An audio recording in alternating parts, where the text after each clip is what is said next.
Today is the 4th of February 2026, and we bring you the latest updates from preseason preparations and the closing stages of winter testing as the paddock turns its full attention to the official sessions in Sepang next week. We begin with Marc Márquez, who is steadily pushing his limits as the 2026 season approaches. Following a difficult winter shaped by injury management and surgery to his right shoulder, Márquez has adopted a structured plan to rebuild strength, range of motion, and, crucially, race distance stamina. Although he sat out the final rounds of 25 and also missed the opening preseason activity in Valencia to protect his recovery timeline, he returned to riding in early January.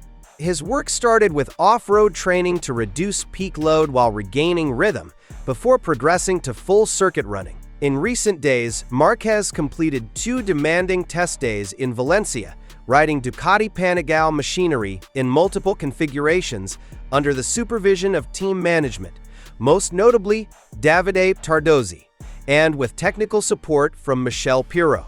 Reports indicate a minor fall during the program. However, it carried no physical consequences and did not interrupt the overall plan.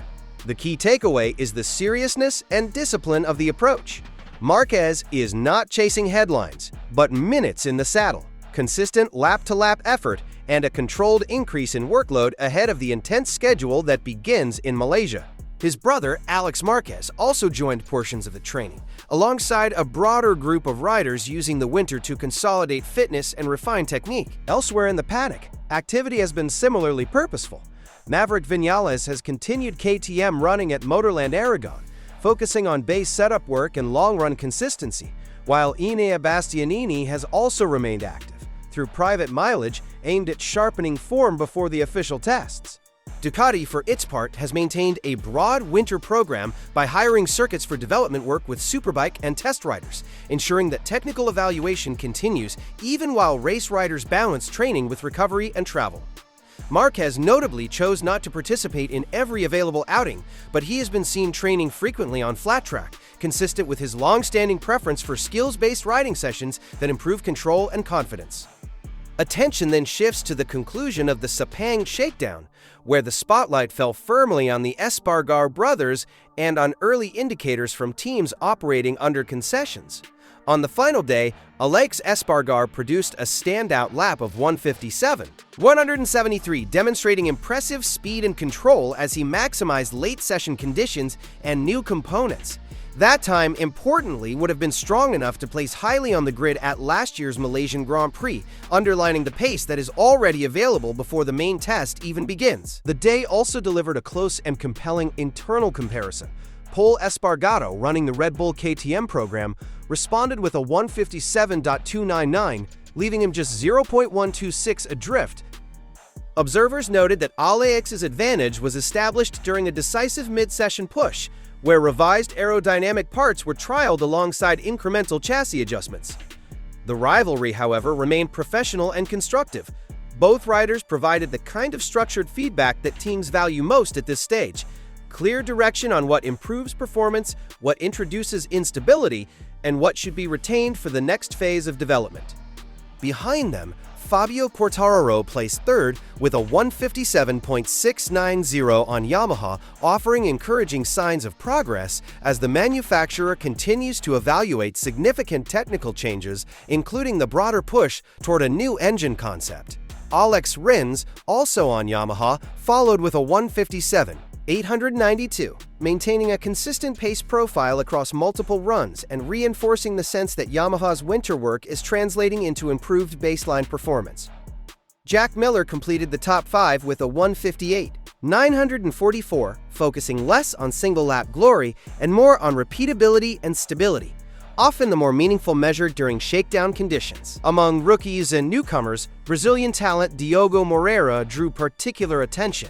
He improved markedly across the shakedown, at one point appearing as high as 5th on timing screens, before ending the day 6th with a 1:58.38 DO. The scale of progress, over a second of improvement compared with the prior day, suggests rapid adaptation to MotoGP braking demands, corner entry speed, and the physical intensity of the premier class. Immediately behind, Dani Pedrosa and Toprak Razgatlioglu continued their respective programs. Pedros's pace remained measured but informative, as expected from a rider focused on development priorities rather than outright position.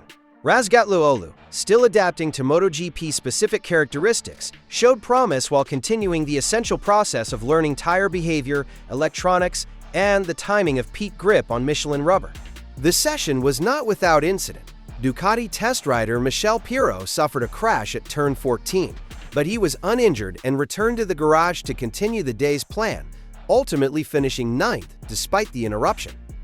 Lorenzo Savadori placed 10th for Aprilia, with further experienced names, such as Mika Kallio and Andrea Dovizioso, also contributing mileage and technical feedback.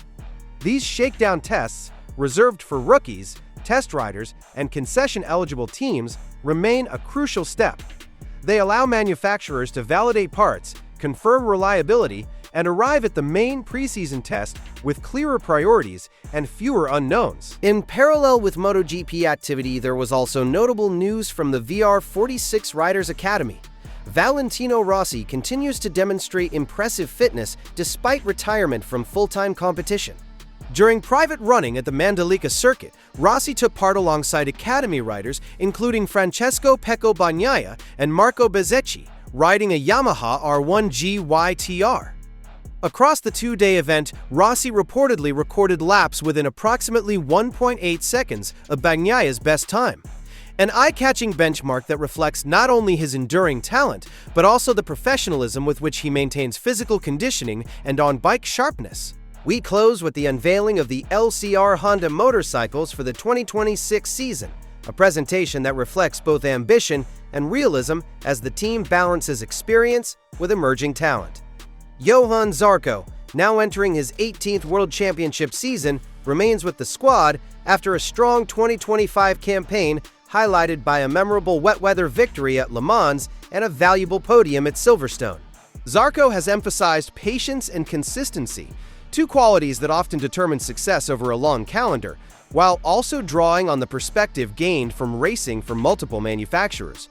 His objectives are clear: to push aggressively when conditions allow, to convert opportunities into podiums, and to keep LCR firmly in the competitive conversation throughout the year. Alongside him, LCR introduces rookie Diogo Moreira, arriving with significant momentum and the backing of a 3-year contract. The move signals a sharpened focus on pure performance potential, as Honda's satellite program concentrates on developing high-upside talent while the RC2 13V platform continues to evolve.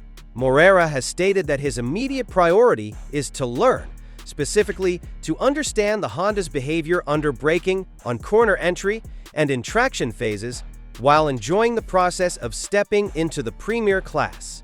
The early signs from Sepang suggest the package is moving in the right direction, and Moreira will be aiming for steady adaptation, credible points finishes, and a serious push in the Rookie of the Year battle.